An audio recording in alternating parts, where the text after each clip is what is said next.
It may not sound all that interesting or exciting, but this art form affects just about everything we come in contact with in our daily lives. If you think about the cars we all drove in on today, to the elevators in our respective buildings, to our buildings themselves, to the bridges and our airplanes and refrigerators and you name it, when you have two pieces of metal coming together, they almost always were welded. It's one of those things most people take for granted, but without it, we'd be in a whole lot of trouble. It's the first thing that someone asks if a bridge falls down is, who did that?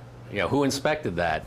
You get on an airplane, you expect the wings to stay on to the other side. At CPCC, students learn all the welding basics for hands-on welding and how to set programs to operate robotic welders. The two-year program currently has about 120 students, with day and evening classes available. We offer certificates from general welding certificates to associate degrees. We place a big premium on having hands-on training here because they get all of the bookwork and all of the theory, but we have lots of good samples and lots of state-of-the-art equipment. Paige Hoos got her bachelor's degree in art history, but ended up waiting tables and working as an addiction counselor. She was always intrigued with welding, but had no knowledge or experience.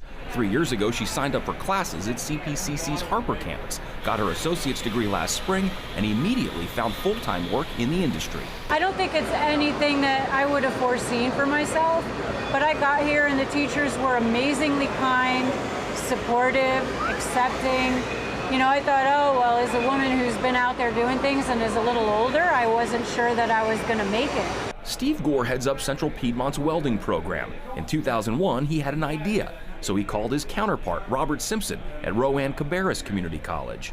We wanted to have a friendly competition based on the collegiate level of welding technology. This year's competition, the 17th annual, attracted a dozen schools from around the Carolinas. Each school sent 2 competitors. Our students get to network with other students. Our instructors get to talk and network with the other instructors in North Carolina. We exchange ideas, so you know, it's positive for everybody here. The competition is pretty straightforward. Students weld 2 pieces of metal together. Judges then visually inspect the welds, picking a top 10. From there, the 10 finalists go into the X-ray lab. We're going to use X-rays to search the whole thickness of the weld, and then we'll define any defects that are in it. This is similar to what we do out in industry on airplanes, on bridges, on power plants. Between film, digital, ultrasonic, and other methods, there are many ways of testing a weld. We actually have a little defect that's in this particular weld. The radiograph will show that, and we can actually bring it right down so you can see right where that defect is. The winner of this year's competition was CPCC's Clater Diaz. He works night shift full-time in the industry while taking classes at Central Piedmont during the day.